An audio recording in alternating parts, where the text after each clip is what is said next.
নমস্কার, আপনারা দেখছেন সোনারপুর বার্তার সঙ্গে রয়েছে আমি ঋষিতা।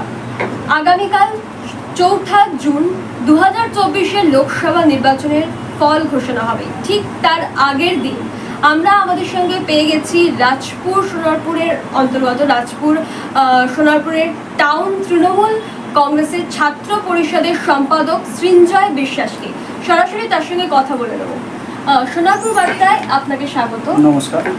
আগামীকাল ফল ঘোষণা 2024-এর লোকসভা নির্বাচনে কি বলবেন, কতটা আশাবাদী? এই যে নির্বাচন, এই 2024-এর যে আমাদের সমগ্র ভারত জুড়ে যে লোকসভা নির্বাচন হচ্ছে, এই লোকসভা নির্বাচনে আমাদের নেত্রী পশ্চিমবঙ্গের মুখ্যমন্ত্রী মাননীয়া মমতা বন্দ্যোপাধ্যায় যে প্রকল্পের মাধ্যমে যেভাবে রাজ্যে বিভিন্ন স্বাস্থ্যসাথী বলুন, আপনারা সবুজ সাথী সাইকেল বলুন, মিড ডে মিল বলুন, লক্ষ্মীর ভাণ্ডার বলুন, কন্যাশ্রী বলুন এবং একাধিক প্রকল্প, এই একাধিক প্রকল্প যেভাবে ত্বরান্বিত করেছেন রাজ্য জুড়ে, আমাদের এই রাজ্য তৃণমূল কংগ্রেসের যে পরবর্তী যেভাবে আমরা তৃণমূল কংগ্রেসের যে আসন সংখ্যা বাড়তে চলেছে, সেটা নিয়ে আমরা প্রচণ্ডভাবে আশাবাদী এবং প্রচণ্ডভাবে নিজেদেরকে গর্বিত মনে করি যে আমরা এই দলটা করে মানুষের পাশে, মানুষের সাথে সর্বক্ষণ থাকতে পারি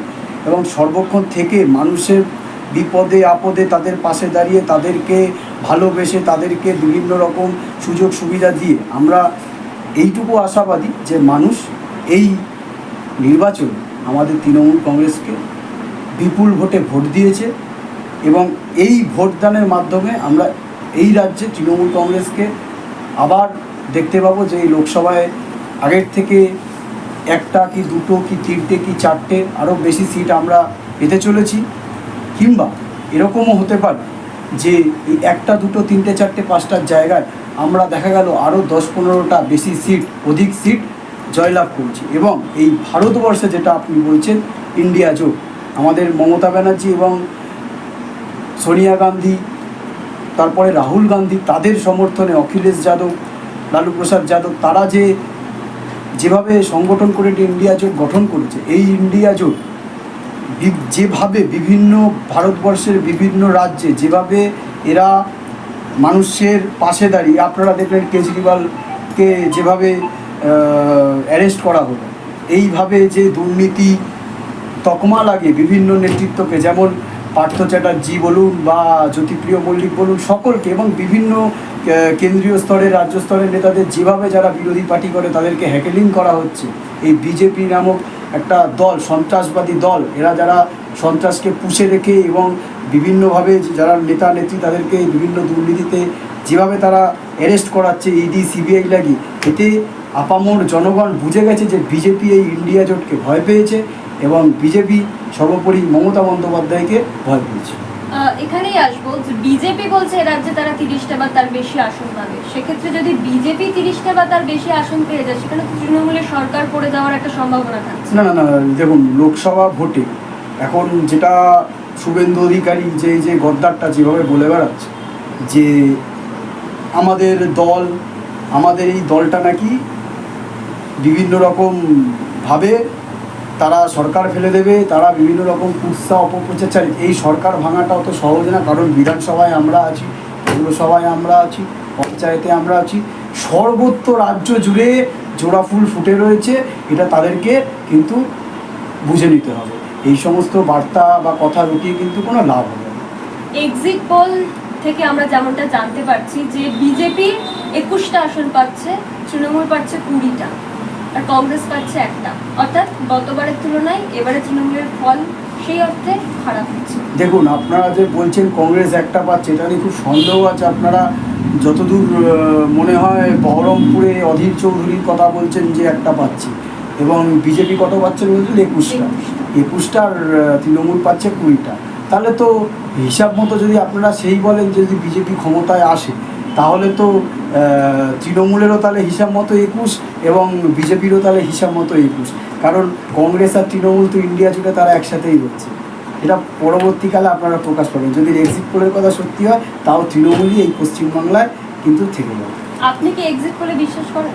না, আমাদের মমতা ব্যানার্জি বলে দিয়েছেন যে এক্সিট পোল এর আগে যত কটা বিধানসভা ভোট গেছে আপনারা দেখুন 2021 কিংবা তার আগের নির্বাচনগুলো যত কটা লোকসভা গেছে এই লাস্ট 2019 তার আগেরগুলো দেখুন, একই রকমভাবে এক্সিট পোল তৃণমূলের বিরুদ্ধে হয়েছে। এগুলো সব আপনাদেরই মধ্যে কিছু কিছু মিডিয়া রয়েছে যারা বিজেপির কাছ থেকে একটা অঙ্কের টাকা খেয়ে এই সমস্ত কথাগুলো বলছে। তবে আমি সমস্ত মিডিয়াকে অপমান করতে চাই না, তবে কিছু কিছু মিডিয়া যারা রয়েছে তারা কিন্তু এই জিনিসগুলোকে বিজেপির মাধ্যমে সমর্থন করে তারা এই জিনিসগুলোকে মার্কেটে ঢোকাচ্ছে।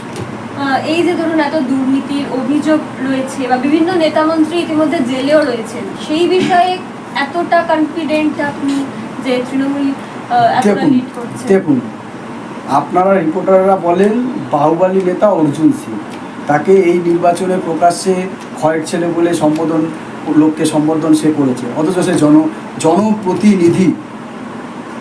আবার আপনারা এই অর্জুন সিংকে আগের বারের নির্বাচনে এরকম খয়ের ছেলে বলে সম্বোধন করতে দিয়েছেন। এরাও জনপ্রতিনিধি। এদের তোলাবাজি, এদের লুট, এদের বন্টন, এগুলো সমস্তটাই চলেছে। হতে পারে এরা তৃণমূল কংগ্রেস দল থেকে বিজেপিতে একবার গেছে, একবার আবার পিঠ বাঁচাতে এই দলে এসছে। কিংবা আপনারা শুভেন্দু অধিকারীর কথা বলুন, এত ট্রলার, এত কিছু। আপনারা তাপস রায়ের কথা বলুন, যার বাড়িতে ইডি সিবিআই গেল। যাদের বাড়িতে ইডি সিবিআই যাচ্ছে, আপনারা সর্বোপরি মুকুল রায়ের কথা বলুন না। সকল নেতা জেল খাটলো, শোভন চ্যাটার্জি, সুব্রত মুখার্জি, সুদীপ বন্দ্যোপাধ্যায়, মদন মিত্র, সকলে জেল খাটলো। অথচ আমরা কিন্তু মুকুল রায়কে জেল খাটতে দেখলাম না, আমরা শুভেন্দু অধিকারীকে জেল খাটতে দেখলাম না, আমরা অর্জুন সিংকে জেল খাটতে দেখলাম না। তবে দুর্নীতি হয়েছে যেটা আপনারা বলছেন, সবটা তো অস্বীকার করা যায় না।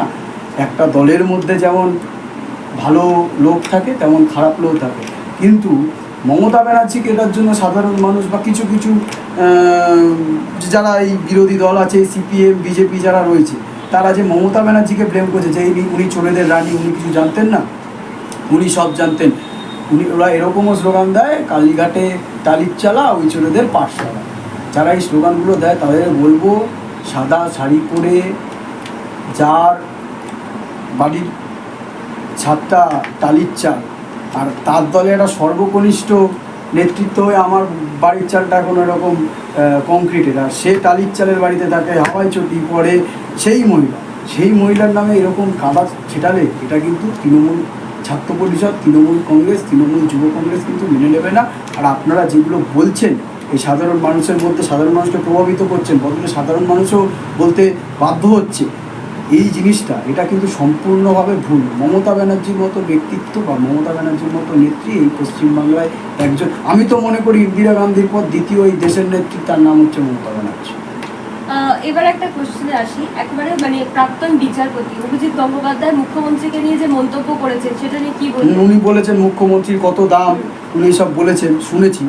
ওনার কত দাম, উনি কত টাকায় বিজেপির কাছে বিক্রি হয়েছে, আগে সেটা ওনাকে গিয়ে আপনারা জিজ্ঞেস করুন। ওনার একটা নিজস্ব কোনো ব্যক্তিত্ব আছে নাকি? উনি তো শুভেন্দু অধিকারী তালুয়া চাটালো, মোদি অমিত শাহর কাছ থেকে টাকা খেয়ে আজকে উনি এই সমস্ত কথা বলছে যে উনি তো ধর্ষক। এই তো আমাদের পাড়ায়, আমাদের এলাকায় মিছিল হয়, আমরা বলি এই বিচারপতি যা করছেন, আর এই ওনাদের আবার রাজ্যপাল যে ধর্ষক রাজ্যপাল, ওনাদের তো টোটাল সিস্টেমটাই এরকম, একজন তোলাবাজ, একদম ধর্ষক, তাদেরকে নিয়ে ওনারা দল চালাচ্ছেন। কীভাবে হবে? অমিত শাহ তো নিজে আসান, শুধু মোদির প্রতিচ্ছবি দেখে ওনারা কি নিজেদের একদম হিন্দু ধর্মের একদম শ্রেষ্ঠত্ব প্রমাণ করতে চাইছেন কি? এটা তারা যতটুকু আমরা জানি অভিজিৎ গঙ্গোপাধ্যায় সিপিএম ঘরানার ছেলে, তাহলে উনি সিপিএমে না গিয়ে হঠাৎ করেই বিজেপিতে গিয়ে এমন দেখাচ্ছেন যেন উনি কত। আর আমাদের দেবাংশু ভট্টাচার্য ছাত্র সমাজের আইকন, ওনাকে হারিয়ে ফেলেছে। আপনারা এক্সিট পোল কি দেখেছেন জানি না, তবে এইটুকু বলে রাখি, ওইখানের নির্বাচনে আমাদের এই দেবাংশু ভট্টাচার্য জিতছে। আর এই যে সন্দেশখালীর ঘটনা, সেটাও তো নারী নির্যাতন নিয়ে, সেটার অভিযোগ এই মা বোনেদের উপর যে অত্যাচার হয়েছে, মা বোনেরা তো তার কমপ্লেন জানিয়েছে।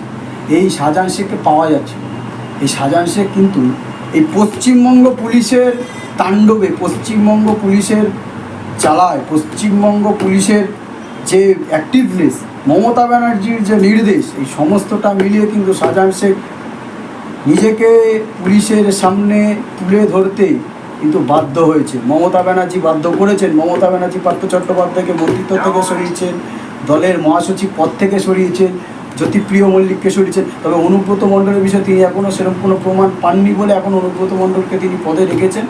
তবে এইটুকু আমরা আশাবাদী, যদি অনুব্রত মণ্ডলের নামও এরকম এক প্রমাণিত হয় সঠিক সত্যতাটা, তাহলে কিন্তু দেখা যাবে অনুব্রত মণ্ডলকেও এই একইভাবে কিন্তু দল থেকে সরিয়ে দিতে পারেন আমাদের নেত্রী মমতা ব্যানার্জি। একেবারে শেষে এটাই জিজ্ঞেস করব যে প্রার্থীর জয়ের ব্যাপারে তার মার্জিন কতটা হতে পারে বলে মনে করছেন? আমাদের এখানে এর আগে আমাদের মিমি চক্রবর্তী এই যাদবপুর লোকসভায় 3.5 লাখ ভোটে জিতেছিল। তবে আশা রাখবো সায়নিবাস 5 লাখ ভোটে এমনিই জিতছে। এবারে একটু যদি র্যাপিড ফায়ারে আসে, দিলীপ ঘোষ না সুকান্ত মজুমদার? দিলীপ ঘোষ মা বোনেদের সম্মান করতে জানে না। উনি মমতা ব্যানার্জিকে বলেন ঠ্যাং তুলে, মা বোনেদের উল্টোপাল্টা কথা বলেন।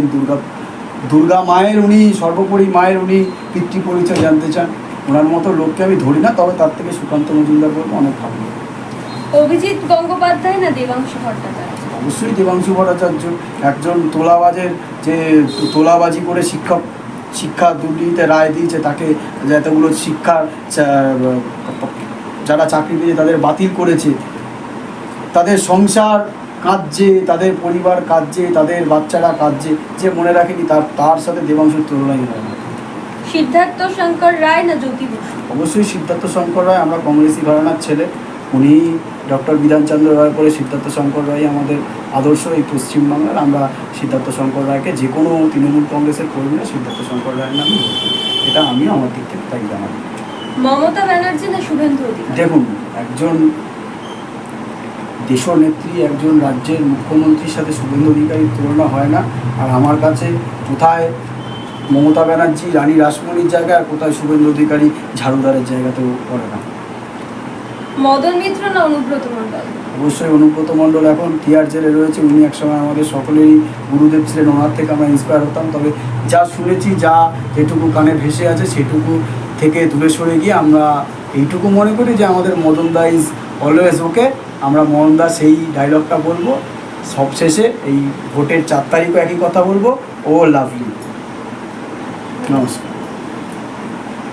আমরা কথা বলে নিলাম সৃঞ্জয় বিশ্বাস, রাজপুর সোনারপুর টাউন তৃণমূল কংগ্রেসের ছাত্র পরিষদের সম্পাদক। তিনি যেমনটা বললেন যে প্রার্থীর জয়ের মার্জিন 5 লাখ হতে পারে।